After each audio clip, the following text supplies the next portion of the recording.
Halo, perkenalkan nama saya Erni Floranti Jami, mahasiswa keperawatan semester 8. Pada kesempatan ini kita akan membahas tentang antisipasi dan risiko manajemen, yaitu menciptakan budaya, kualitas, keamanan, dan nilai. Sebagai pengantar sebelum kita masuk ke dalam materi, yaitu salah satu aspek yang paling menantang dari perawatan kesehatan saat ini adalah untuk memberikan perawatan yang aman dan berkualitas tinggi dalam batasan tanggung jawab fisikal. Pada tahun 2016, pengeluaran kesehatan nasional mencapai 3,35 triliun, yang berarti 10.345 untuk pria, wanita, dan anak-anak. Departemen Kesehatan dan Layanan Kemanusiaan memproyeksikan perawatan kesehatan itu perbandingan berkembangnya lebih cepat daripada ekonomi nasional selama dekade mendatang. Itu menurut PBS News for 2016. Hampir 40% dari Amerika Serikat kematian disebabkan oleh kondisi yang dapat dicegah setiap tahun. Tetapi intervensi klinis untuk mencegah ini kondisinya hanya mencapai 20% sampai 50% orang yang membutuhkannya. Untuk mencapai keberhasilan dalam peningkatan dan keselamatan, di sisi lain individu perlu dididik dalam dasar-dasar teoritis, ilmu perbaikan dan keterampilan praktis untuk memeriksa intervensi berbasis sistem mikro dan pengembangan bukti. Namun pendidikan tentang konten teori saja tidak cukup untuk mengembangkan kompetensi yang diperlukan untuk kepemimpinan dan pengelolaan perbaikan dengan sukses serta penerapan keterampilan peningkatan secara eksperimental. Yang kita bahas pertama yaitu tentang perspektif dalam kualitas manajemen kesehatan. Komisi Bersama 2018 menetapkan bahwa untuk memastikan kualitas yang baik, peningkatan berkelanjutan harus ditunjukkan. Sinonim dari program manajemen mutu telah muncul, seperti kualitas, peningkatan, berkelanjutan, dan kinerja. Peningkatan pengendalian manajemen kualitas yang merupakan bagian dari mengacu pada kesesuaian dengan standar. Berikut definisi sistem makro. Menurut definisi Darmouth, sistem makro klinis adalah kombinasi dari kelompok kecil orang yang bekerja bersama secara teratur atau sesuai kebutuhan untuk memberikan perawatan untuk subpopulasi pasien yang terpisah. Yang termasuk dalam definisi sistem makro adalah pasien yang menerima perawatan. Selain itu, sistem makro memiliki tujuan klinis dan bisnis, proses terkait informasi bersama dan teknologi informasi dengan hasil yang terukur untuk layanan yang diberikan. Analisis sistem mikro dan 5PS.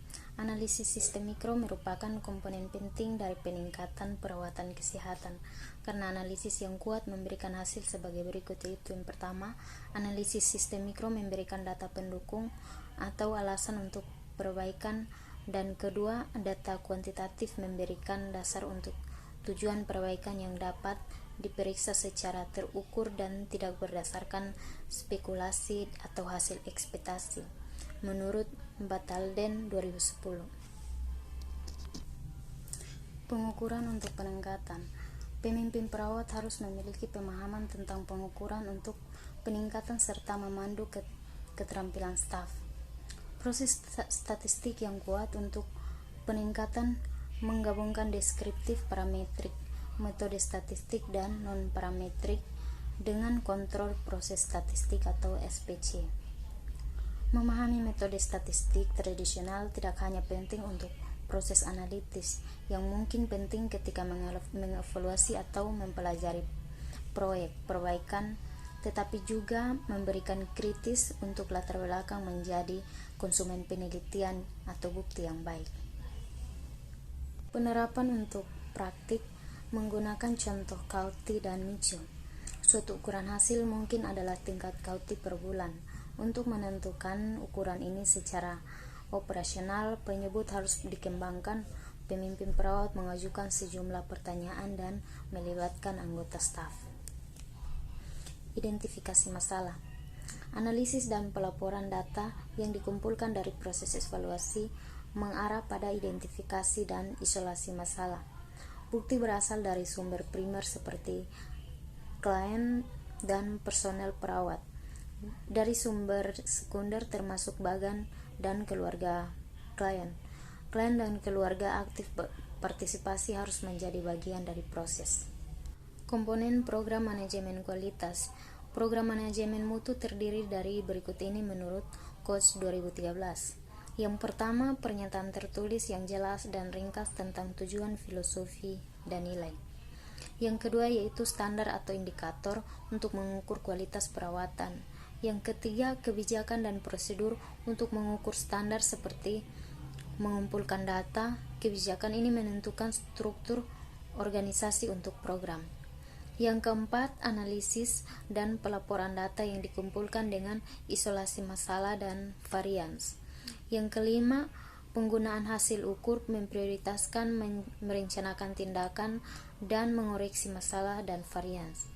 Yang keenam, memantau kinerja klinis dan material dan umpan balik berkelanjutan untuk memastikan bahwa masalah tetap terpecahkan. Dan yang ketujuh yaitu evaluasi sistem manajemen mutu. Standar untuk mengukur kualitas perawatan, yaitu standar menentukan hasil asuhan keperawatan dan aktivitas keperawatan serta sumber daya struktural untuk diperlukan. Mereka digunakan untuk merencanakan dan mengevaluasi asuhan keperawatan. Hasil termasuk indeks positif dan negatif.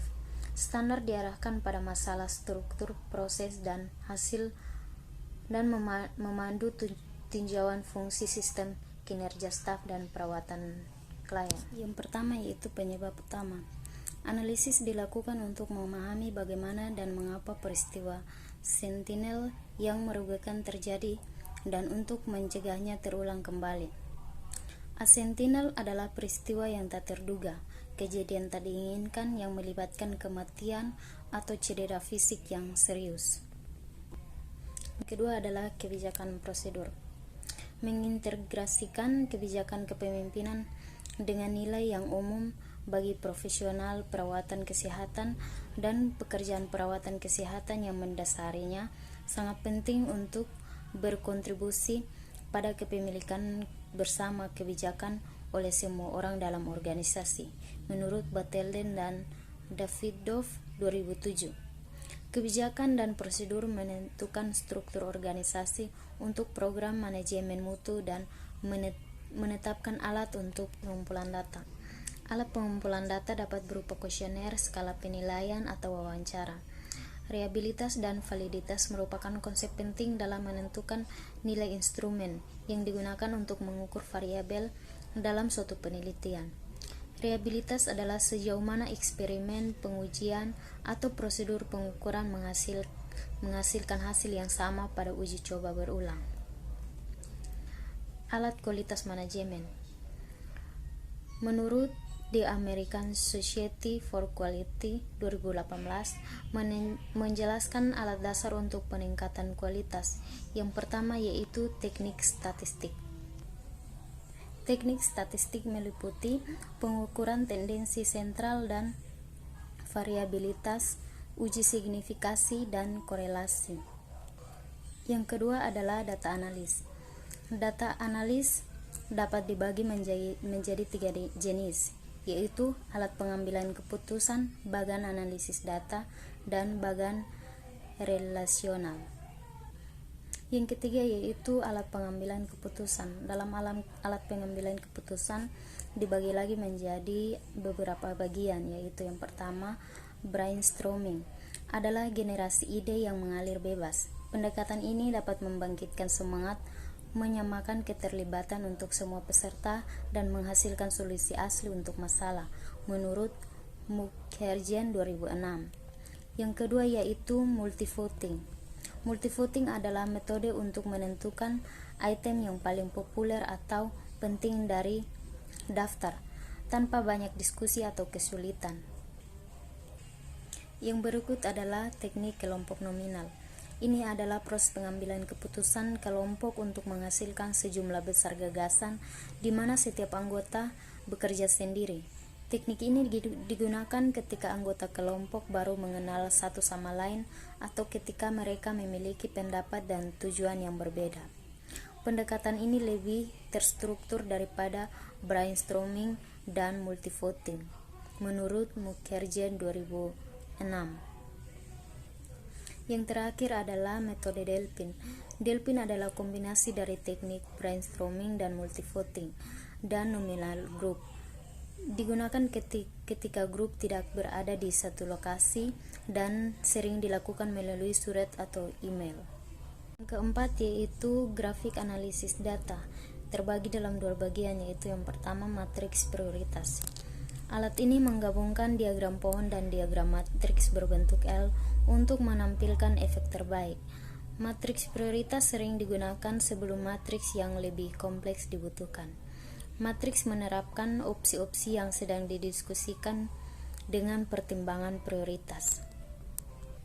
Yang kedua adalah relational charts, adalah tampilan grafik dari titik data awal ke waktu. Yang kelima adalah bagian kontrol. Diagram kontrol adalah diagram lari yang batas kontrolnya telah ditambahkan di atas dan di bawah min. Umumnya batas kendali atas dan bawah ditentukan secara statistik dengan menambahkan dan mengurangi 3 deviasi standar dari min. Dengan asumsi distribusi normal dan tidak ada variasi penyebab khusus. Sebagian besar titik data diharapkan turun ke kontrol atas dan bawah. Varians dalam batas kontrol dihasilkan dari penyebab umum gabungan dan seseorang tidak boleh memanjakan diri dengan proses yang bekerja seperti yang diharapkan. Yang berikut yaitu tentang pemantauan dan umpan balik. Proses manajemen mutu bersifat siklik dan memerlukan pemantauan kinerja klinis dan manajerial serta umpan balik untuk memastikan bahwa masalah tetap terpecahkan. Masalah yang bersifat multidisiplin seperti yang melibatkan terapi okupasi, terapi fisik, patologi bicara, dan keperawatan dapat menjadi salah satu pertimbangan. Proses siklik tersebut menetapkan standar perawatan, melakukan pengukuran sesuai dengan standar tersebut, mengevaluasi perawatan dari berbagai sumber, merekomendasikan perbaikan dan memastikan di atas semua itu perbaikan dilakukan. Yaitu tentang penelitian dan manajemen mutu. Program manajemen mutu keperawatan dapat digabungkan dengan program penelitian. Penelitian dapat memberikan prestasi pengetahuan lanjutan bagi profesional keperawatan dan database untuk praktik keperawatan klinis dan manajer perawat. Penelitian keperawatan dapat digunakan untuk mengevaluasi masalah manajemen seperti pegawai, manajemen biaya, dan retensi staf. Penelitian semacam itu menghasilkan pengetahuan baru tentang hubungan antara proses dan hasil. Menggabungkan manajemen mutu dengan penelitian membuat penggunaan personel dan sumber daya lain secara efisien untuk menghubungkan penelitian dengan proses wajib untuk peningkatan kemungkinan bahwa penelitian akan berhubungan dengan perawatan pasien dan untuk meningkatkan berbagai program manajemen mutu yang sukses dengan orang lain di luar institusi. Terakhir adalah mengantisipasi risiko sebagai strategi mengurangi kerugian. Karena individu dan sistem terus menguasai kompetensi inti dan diperlukan untuk mengantisipasi dan mengelola risiko serta mengurangi kerugian, tersedia peluang untuk menciptakan model perawatan yang bernilai tambah. Saat model perawatan diterapkan, risiko menjadi hal yang biasa. Berikut ini adalah pemimpin sistem menjadi terbiasa mengantisipasi dan mengelola risiko. Perawatan dengan nilai tambah yang aman dan berkualitas, hasil pasien yang berkelanjutan, dan pengurangan kerugian akibat mengantisipasi risiko dan pengelolaan risiko. Definisi yang sederhana namun komprehensif adalah risiko sama dengan kemungkinan kali dampak. Karena perawatan kesehatan menjadi semakin kompleks, semakin sulit untuk mengantisipasi, menganalisis, dan menafsirkan tren masa depan yang menciptakan risiko dan mengancam peluang. Konsep pandangan ke depan strategis dapat berguna untuk mengurangi risiko dan mengurangi kerugian karena arena perawatan kesehatan menjadi lebih diatur, tidak dapat diprediksi, dan mengglobal. Itu menurut Haberger 2009. Mungkin sekian dari pembahasan saya. Saya ucapkan terima kasih.